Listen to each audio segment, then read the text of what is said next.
Hello! The Dark Knight Surprises. Welcome back to my channel. If you can hear something, my cat just jumped up on my desk.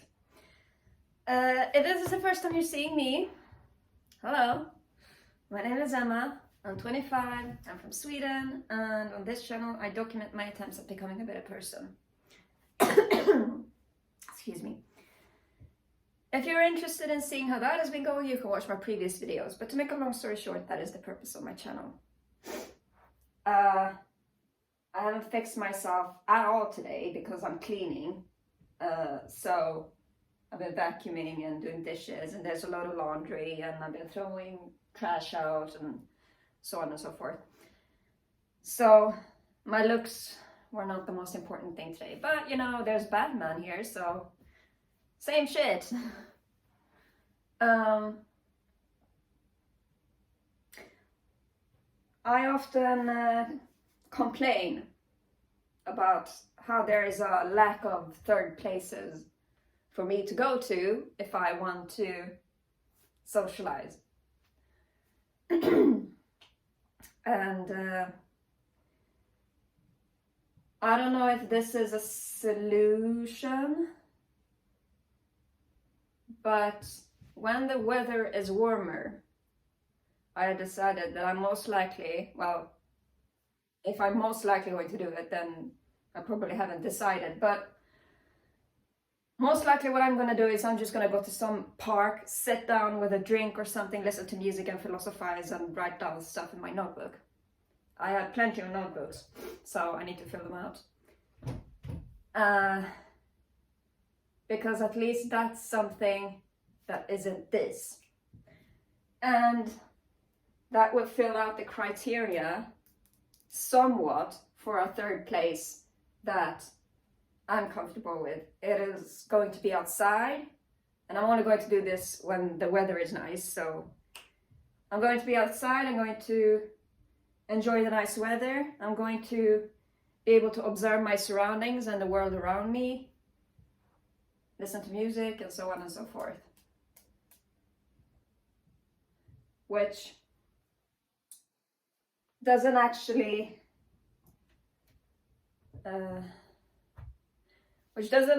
like make me socialize, but it's,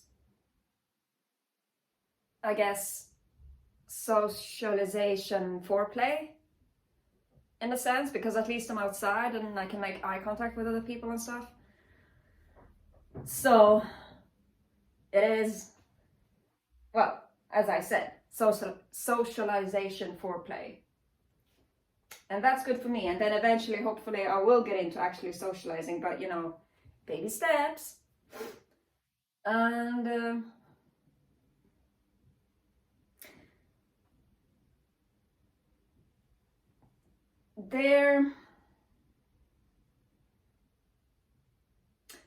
how do I explain this? In order to, I'm sorry for taking such long pauses, but there is a specific message that I want to get out and I can't find the right words to use. How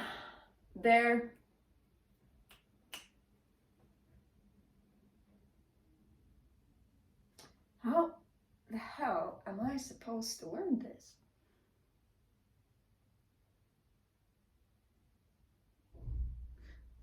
In order to socialize, you're gonna have to eventually get into small talk. Which, believe it or not, and this actually might sound very contradictory, but I love small talk.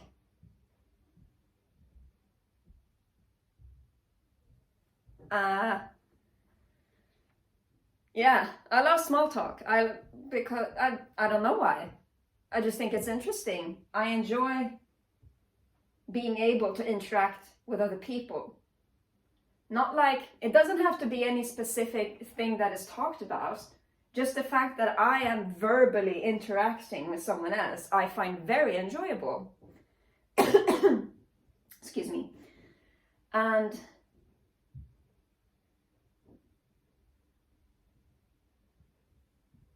well, as I said, it's very contradictory since I have so much social phobia. Well, this is something that I might get wrong, but social phobia is not the same as social anxiety. Social anxiety is something that quite a lot of people have. And social phobia is when you have so much social anxiety that it has become a problem big enough to warrant a social phobia diagnosis. I think. So I'm not sure. Correct me if I'm wrong, and don't take my word for it or on it or whatever you say.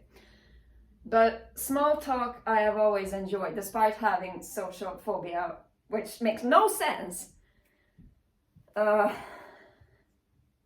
So that's,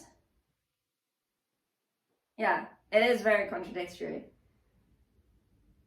But it is still good because enjoying small talk makes small talk easier. I've heard about plenty of people who hate small talk. Well, I don't necessarily have talked to anyone who say that they hate small talk, but I've seen a lot of people like on the internet, on Reddit and shit. If you hear noises, my neighbors are moving around furniture, or there is someone on the outside doing stuff with their car or something. I apologize about that, excuse me. But I've seen a lot of people on the internet mainly say that they hate small talk. I guess I can see where they're coming from, but at the same time, I choose not to agree with them. Maybe it is that I actually hate small talk myself, but that I am forcing myself to do it anyway. But it doesn't feel like it, because if I think about having small talk with anybody, it makes me feel good. The idea of small talk sounds good to me.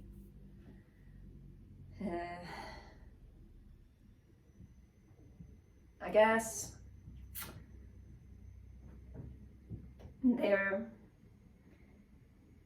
the most unpleasant thing about small talk is the risk for awkwardness and such. Excuse me. Which a chance for awkward silences during small talk is just something that you're gonna have to learn how to navigate your way around. Which, this is actually something that I wanted to talk about.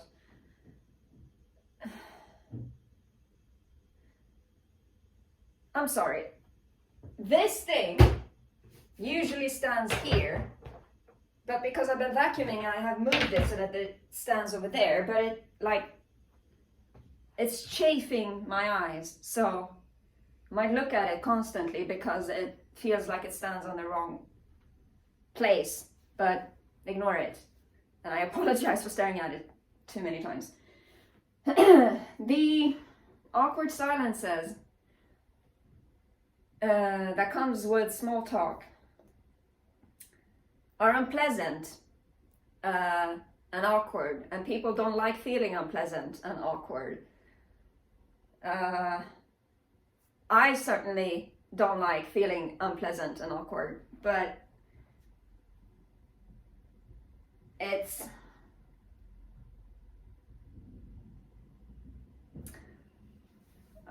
how am I supposed to explain this? There is a way to navigate around it. though some people don't know how to do so. Maybe it's because of inexperience, which is what I believe that I was dealing with, or maybe I'm still dealing with, or it is because of some other reason, very often autism.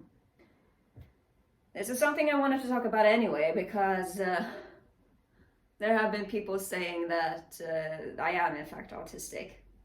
And you know what, I don't blame you. It's a logical, it is a logical theory on why, it would be a logical explanation of why I have all the issues that I do have. But no. I went through, what is this? At first, there are two different things. There's an autism evaluation and there's an autism assessment. I don't know which one is which, but I know that the two of those are two different things. When I first went through what my doctors called, or not doctors, I don't have several doctors, but when I went through something that the people at the psychiatry clinic that I'm a patient at called a screening, I did not meet the criteria for autism. And so they decided that, well, it's fine, you don't, well, it's most likely that you don't have autism, and yeah. All right, fine. And so, excuse me. And so some time passed and I did a bunch of other stuff. Well, I didn't meet any psychologists really, because it takes so long to get an actual psychologist ready to meet you. So some time passed, but then eventually I did meet a psychologist that said that I should go through a proper, like, inside out evaluation for autism. I think it's called an evaluation, maybe it's called an assessment, I don't know, but I would go through I'm gonna call it evaluation or evaluation or assessment. I'm gonna call it evaluation. The psychologist said that it would be good if you went through a proper inside out autism evaluation, because I don't know, they felt like it. I said that I have gone through a autism screening and they said that I don't have autism, so I don't see the reason why I should have to, but sure. And so I did do that evaluation. And when I say inside out, I mean that this was properly done. You had like little cubes that you had to, what is it? You had little cubes that you had to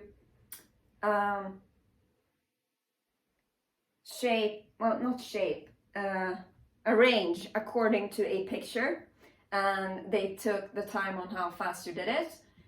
There were a series of symbols, 3 to be more exact, and then the fourth one you had to pick out. So there was a sequence of symbols and you had to pick out the fourth one that would match the sequence of symbols. And so I had to do that. I had to memorize a series of numbers that the evaluator or psychologist mentioned, and things like that. And it turns out I asked the evaluator, this is almost like an IQ test, and she said this is an IQ test, and that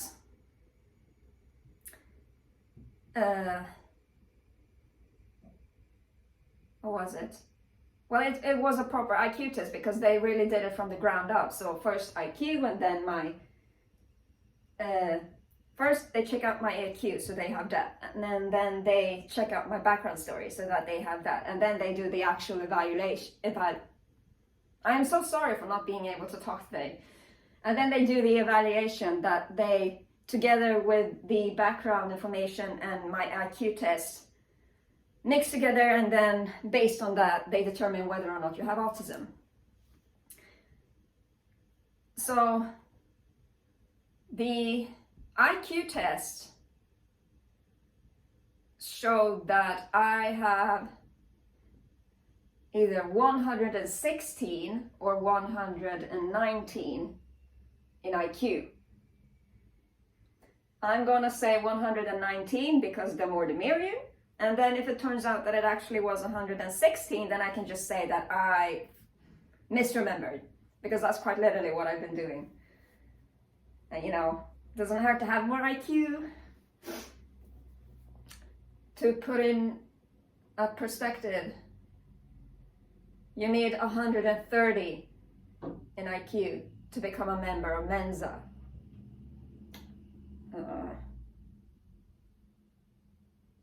Yeah, so that should give you a bit of a perspective or something. I don't know. Right, so that was my IQ. And then they did the autism part of the evaluation, in which I had to, they gave me a bunch of papers on eyes, like pictures of eyes, and nothing else. It was pictures of eyes where the rest of the face had been cut out, and then there were 4 different emotions around the pictures of the eyes that you had to match with the eyes. And I didn't find it any difficult. It was quite easy, in fact.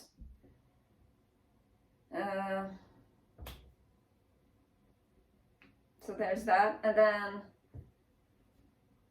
what else was it? There were words that I had to match with a certain explanation. Well, what was it? The evaluator said something that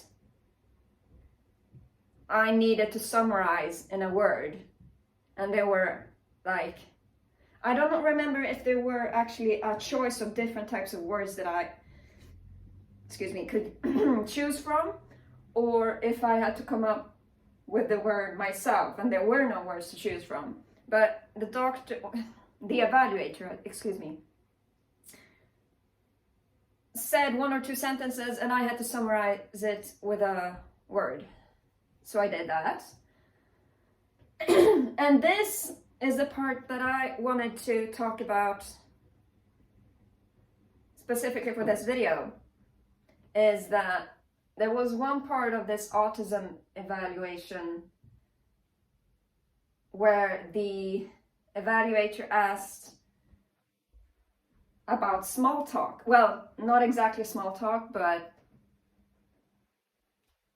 like, how would you initiate a conversation? How would you go about a conversation? What would you talk about? And so on and so forth.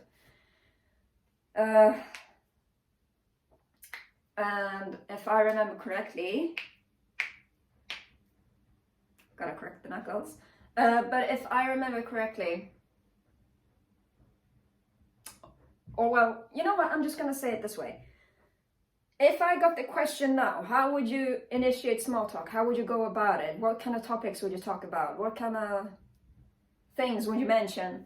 If I got that question now, I would say that if I know the other person, then I would catch up on things that we've talked about in the past, and then go from there.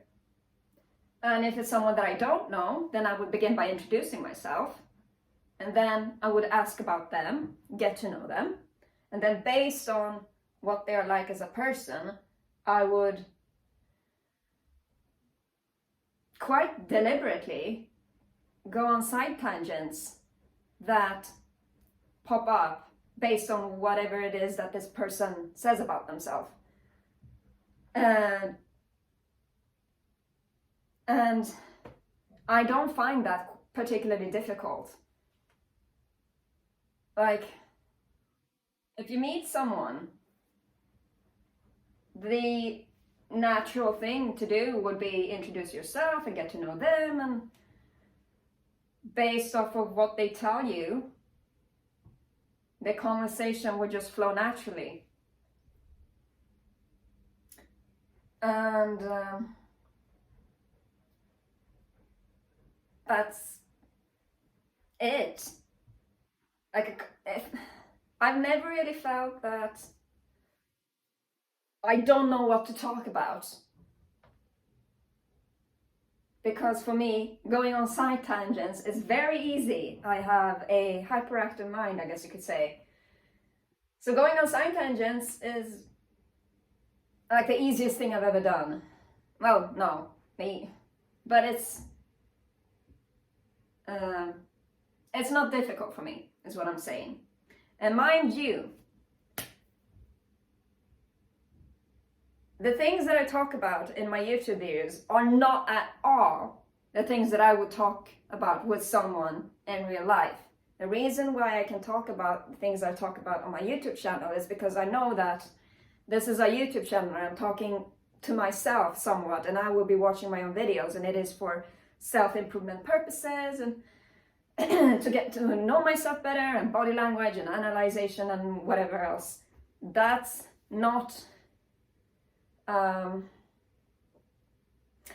is not the kind of thing that I would talk about with someone else in real life. Honestly, I don't think it's that appropriate to even talk about that with people in real life. Maybe if I know the person well and we've talked about similar things before that, but to just bring it out of the blue with someone that you don't know that well, I think would be quite inappropriate, actually.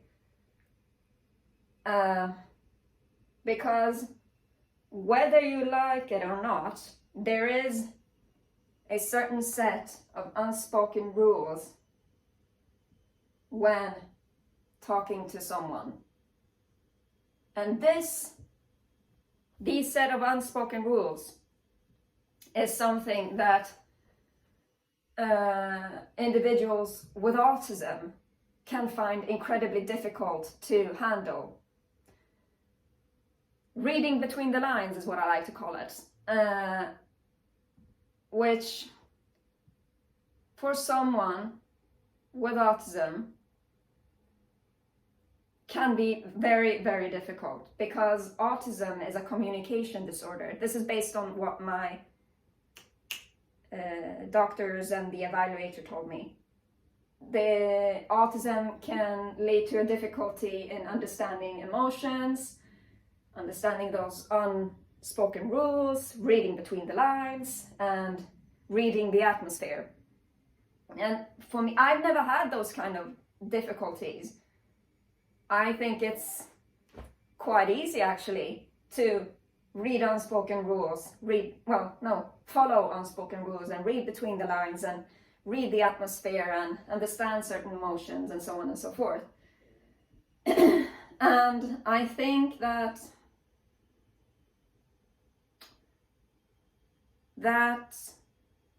is the reason why autism, in my case, was ruled out. Because I don't have difficulties with socializing with people. Well, maybe a little, but not in the sense that it would qualify me for autism.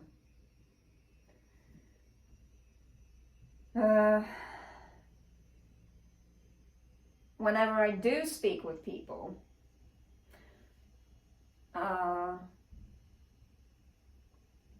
I am always very, very focused on being polite and kind and having manners and letting them speak freely and not to interrupt and whatever, because that's just manners, or etiquette, maybe it's called. If you find it difficult to navigate socially, and you think that it's difficult to interact with others, then my best advice is to read up on etiquette and manners, because everybody will appreciate that you have manners and that you have etiquette, because it's so much easier to hang out with someone who has etiquette and manners than someone who doesn't. I read on the internet that etiquette is quite literally the standards of socialization or something like that. And I absolutely agree. Makes small talk a lot easier and a lot more enjoyable. And then of course, some things can, well, there are certain things when it comes to small talk that I don't think I can explain in words, because it is something that you just have to learn on your own. Like the rhythm of small talk, for a lack of a better word. You can't really, what is it? You can't really like put your finger on what it is, but it's there. And very often it is that those with autism don't recognize it. I'm talking about the rhythm of the conversation or whatever. Excuse me for coughing.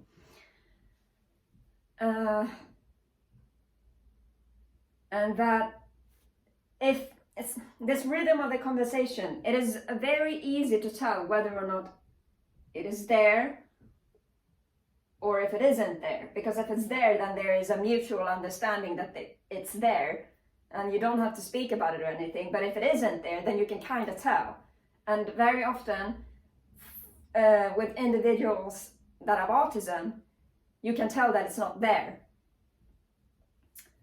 And often, from what I have read on the internet, because internet is such a good source, but often I've read on the internet from other people who have autism that they also notice that there is something missing, but that they can't put their finger on it because their autism makes it so difficult for them. Because autism is a communication disorder, and communication is difficult for them, and that's just the way it is. But for me, it's there. I recognize that it's there. And it just goes to show, I guess, that I enjoy small talk. I really do. My laundry machine is done, so I guess I'm gonna have to cut this video short. But TLDR, I guess. I don't have autism. The things that I talk about in my videos, I do not talk about with people in real life, because I recognize that it can be inappropriate, and it's my very advanced thoughts about life. And the purpose of talking about this in a YouTube video is very, very, very different from the purpose of talking about it in real life, which is why I don't bring it up in real life most of the time, unless we're ridiculously close. And the unwritten rules or unspoken rules, and reading between the lines, and the rhythm of the conversation is something that individuals with autism can have a difficulty in recognizing, which I don't. Well, I don't have a difficulty in recognizing it. I think that's it. Yeah, Moral of the story, I love small talk. Feel free to talk to me. Stupid. Alright. I hope you're having a wonderful day. Other than that, yeah. Take care. And thanks for watching.